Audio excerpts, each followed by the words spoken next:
नमस्कार, मैं हूं पंडित संतोष कुमार भारद्वाज। आज का विषय है बुद्ध पर्वत पर पाई जाने वाली खड़ी रेखाएं। जैसा आप देख रहे हैं, ये बुद्ध पर्वत है और इसके ऊपर 3 खड़ी हुई रेखाएं हैं।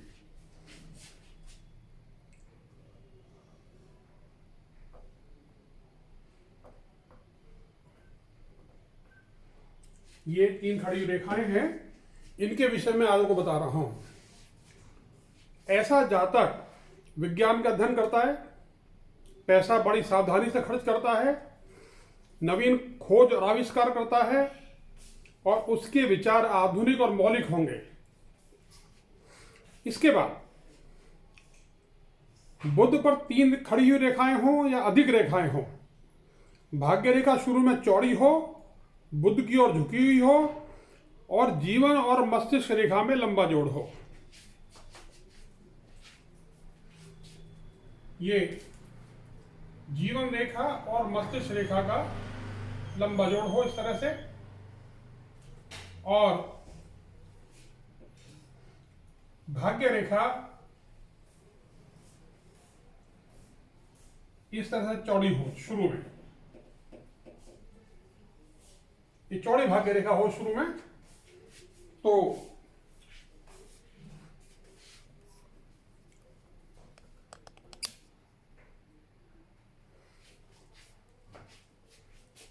जीवन रेखा का जोड़, मस्तिष्क रेखा का जोड़ लंबा, भाग्य रेखा शुरू में जुड़ी हुई, ये चौड़ी भाग्य रेखा। और इसका झुकाव थोड़ा सा बुद्ध पर्वत की तरफ भी हो, तो ऐसा जातक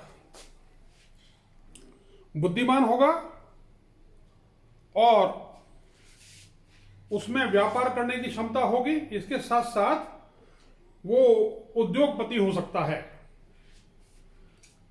आगे है बुद्ध रेखा पर, बुद्ध पर 3 खड़ी रेखाएं और बिल्कुल सीधी भाग्य रेखा। ये भाग्य रेखा बिल्कुल सीधी हो एकदम।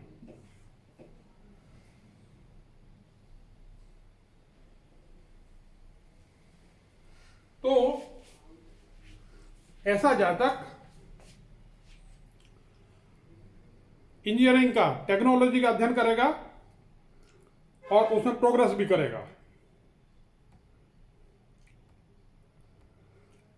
बुद्ध पर 3 या अधिक खड़ी रेखाएं हो, मस्तिष्क रेखा चंद्र पर झुकी हुई हो या चंद्र के ऊपर पहुंच गई हो।